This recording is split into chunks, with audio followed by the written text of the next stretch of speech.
Assalamualaikum warahmatullahi wabarakatuh. Jumpa lagi bersama saya di channel kesayangan kita, Sapa Pengusaha Indonesia. Kali ini kita sedang bersama dengan Pak Narto, salah satu pembudidaya ikan lele dan pembenih ikan lele yang ada di wilayah Desa Gunung Raja, Kecamatan Tambang Ulang, Kabupaten Tanah Laut, Kalimantan Selatan. Nah, kita sedang eksplor ke Kalimantan Selatan. Kali ini kita sedang di Pembibitan. Pembibitan Yeah. Pembibitan sendiri Pak Narto. Iya, pembibitan sendiri ini. Ini kolam Iya. berapa kali berapa? Ini 3 kali 4,5. Ya. 3 kali 4,5. Iya. Ini biasa diisi dengan antara kurang lebih 30-40 ribu ikan. Iya. Nah, ini masih umur kisaran 17, tanggal 17, ini tanggal 4. Kisaran antara 20 hari kan ini. 20 hari. Ini Mulai satu dari kali telur. pemijahan. Satu kali pemijahan. Satu kali Iya. pemijahan jadi berapa kolam Pak Narto? Satu kali pemijahan dengan jumlah 9 induk, ini jadi 12 kolam. Baunya sangat menyengat, berarti kan proteinnya tinggi sekali. Ini Nggih. pakai pakan benih Pak Narto. Nggih, pakan Protein benih. berapa? Ini protein 39. 39. Nggih, Untuk carinya pakan di sini juga mudah kan? mudah sekali. Di sini Dari- sangat mudah sekali. Bapak Andi mungkin. Nggih, dari Pak Andi. Mari kita sambil jalan-jalan.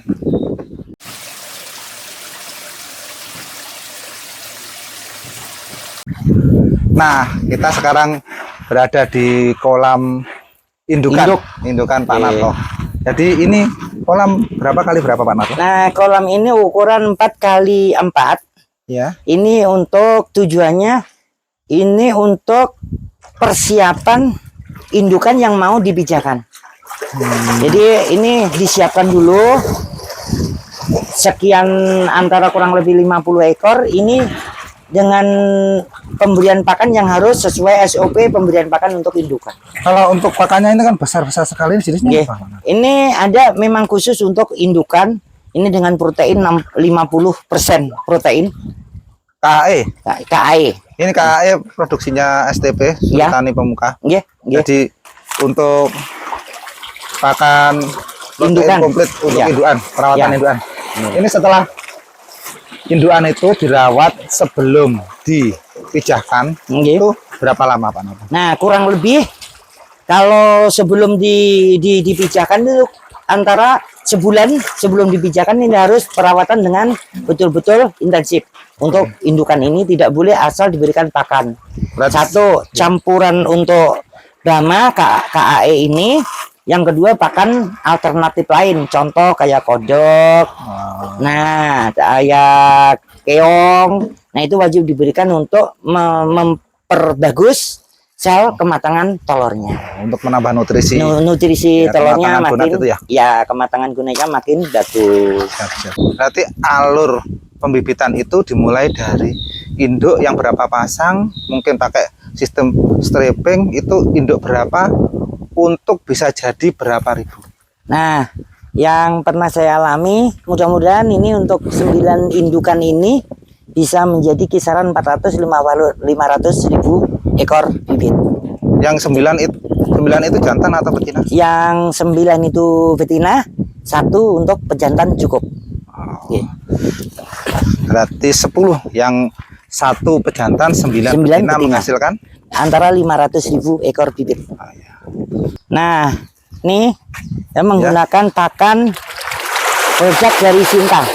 produk dari Sinta. Ya, Ini kolam berapa kali berapa? kolam ukuran 360 kali 560. 360 kali 560. Iya, Diisi. dengan kapasitas 2000 ekor bibit ikan. Nanti bisa panen Kisaran panen antara 2 kuintal 2 sampai kuintal. di angka 2,5 kuintal. Berarti kalau satu kolam ini 2,5 sampai kali 5,6 menghasilkan. kurang lebih 2,5 kuintal. Oh, berarti ini kalau semuanya lancar bisa menghasilkan 4.000 kali 2,5. Iya, antara kurang lebih 1 juta per 1 kolam. juta per kolam, Ya. Masya Allah. Jadi Amin. kalau semua kolam untuk budidayanya ini ada berapa petak? Yang di satu titik ini kurang lebih ada 70 kolam. 70 kolam. Iya. Kalau kasih makannya itu berapa kali satu hari? Nah, untuk lele ini saya berikan makan pagi sama sore. Jadi 2 kali dalam sehari semalam. Oke. Kita sambil jalan mungkin Pak Narto. Ini untuk kolamnya memang untuk di Kalimantan Selatan kebanyakan pakai ulin sama paping blok. Paping blok. Ini Ya. ini kayu ulin. Iya, Khas Kalimantan itu. khas Kalimantan. Jadi sini untuk panen bulan ini sama dicampur nanti kemitraan. Terus yang di sana untuk siklus berikutnya. Ikan ini kurang lebih antara 1 bulan 20 hari. 1 bulan 20 hari. Iya. Per makan itu membutuhkan pakan berapa kilo Pak Narto? Nah, masalah pakan, saya ndak menggunakan sistem yang kita menggunakan teori. Jadi saya menggunakan real untuk keseharian. Jadi ikan ini bisa dilihati bila mana kekenyangannya sudah pada sampai titiknya, ikan itu akan memakan dengan respon yang sangat rendah. Nah, ikan itu tidak akan makan lagi setelah diberikan pakan itu cukup untuk kenyang. Oh gitu. Oke, jadi masanya itu tidak nentu. Kadang pagi bisa cenderung kuat, makanya nanti sore bisa menurun. Kisaran turun dari 30% dari jumlah pakan pagi. Oke. Nah, itu. Kalau panennya biasanya jam berapa Pak Narto? Panen rata-rata antara jam 3 sampai jam selesai. Oh, Bisa iya, sampai iya. jam 8 malam, bisa sampai jam 9 malam. Tuh, Berarti diambil atau diambil mungkin dikirim? langsung, sebagian ada dikirim, ada sebagian ada diambil. Kalau untuk outputnya air, maksudnya pembuangan air, Iya. itu masuk langsung ke sungai atau mungkin masuk ke kebun atau mungkin gimana? Nah, sementara ini jadi langsung ke sungai. Ya, ke kali. Ada proses grading atau tidak? Ini grading dalam satu siklus itu ada 3 kali grading. Nah, pertama umur 10 hari setelah tebar bibit. Terus grading kedua sebulan setelah grading pertama. Jadi genap umur 1 bulan itu grading kedua. Grading kedua. Nah, itu Dalam- untuk menjaga Seragaman? keseragaman bibit ikan itu supaya tidak terjadi kanibal yang sangat tinggi. Ya, siap. Nggih.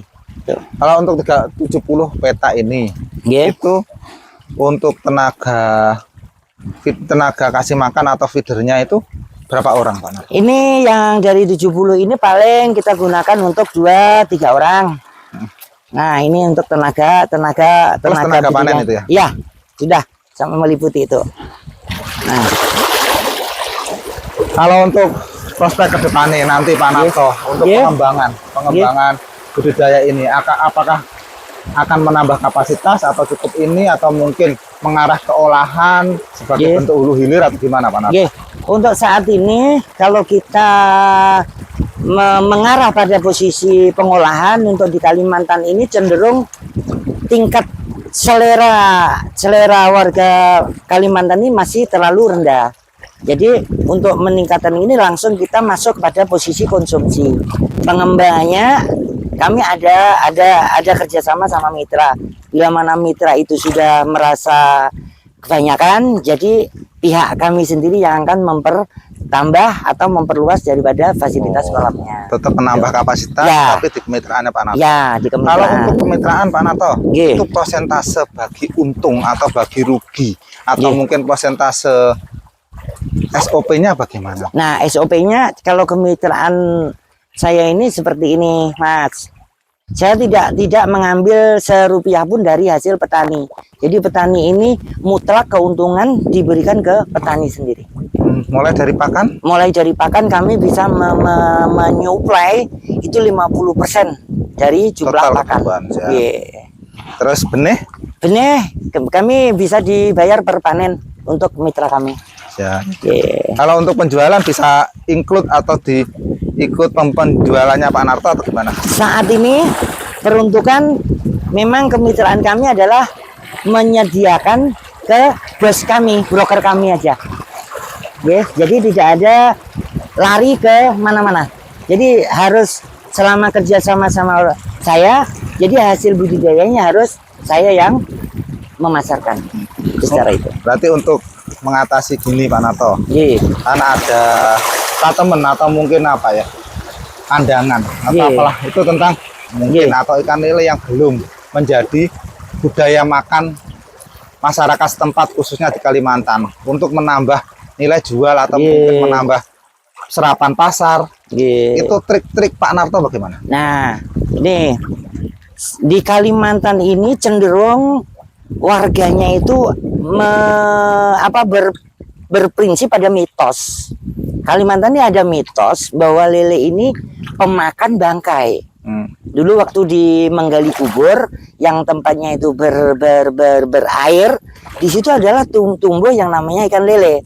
Satu, itu mitos yang diterima oleh warga Kalimantan. Kedua, dia berprinsip bahwa lele ini makannya semua hal dimakan, termasuk yang jorok-jorok. Makanya disinilah saya menerapkan pola budidaya ikan ini dengan metode yang benar-benar memenuhi standar CBIB-nya. Ya, termasuk pemberian pakan, kita gunakan pakan Bama, pakan olahan pabrikan yang sepenuhnya. Nah, termasuk perawatan air supaya di sini ikan tidak ada unsur bau bila mana dikonsumsi. Itu kalau siklus air sendiri, maksudnya untuk sirkulasi air sendiri itu biasanya per hari itu dikasih kocoran air sampai berapa jam atau bagaimana sistemnya? Nah, untuk wilayah Kalimantan kita ada perbedaan dengan Jawa. Kalau di Jawa itu mata air ada. Nah, jadi bisa kita gunakan sistem sirkulasi per jam dalam per hari. Tapi kalau Kalimantan ini cuman sebatas resapan air. Jadi penampungan air untuk disedot atau dihisap untuk ke kolam ini tidak memenuhi standar debitnya, tidak memenuhi. Nah, jadi sistemnya ya adalah bila mana kolam kita itu dalam posisi airnya itu keruh, satu, atau berbau, dua, ketiga walaupun bersih tapi daya nafsu makannya ikannya itu sudah turun, berarti kita wajib pergantian air. Nah, di situ kita gunakan metodenya untuk pembudidaya di wilayah Kalimantan. Berarti harus sering-sering tahu tentang mana ini airnya sedang keruh atau tidak dan lain-lain. Itu cara kita mengetahui ikannya butuh tambahan air atau sirkulasi air itu gimana, Pak? Nah, seperti ini. Contoh aja, yang wajib kita ketahui adalah nafsu makan ikan ini dahulu.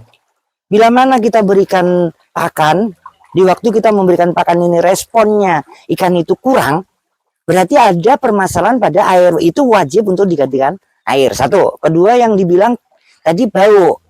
Bila kita ke kolam sendiri aja, biarpun ikannya itu kan responnya tinggi, nafsu makannya kencang. Ibaratnya kalau kita bau ini harus kita hilangkan, karena bau ini cenderung mempengaruhi kadar kandungan daging.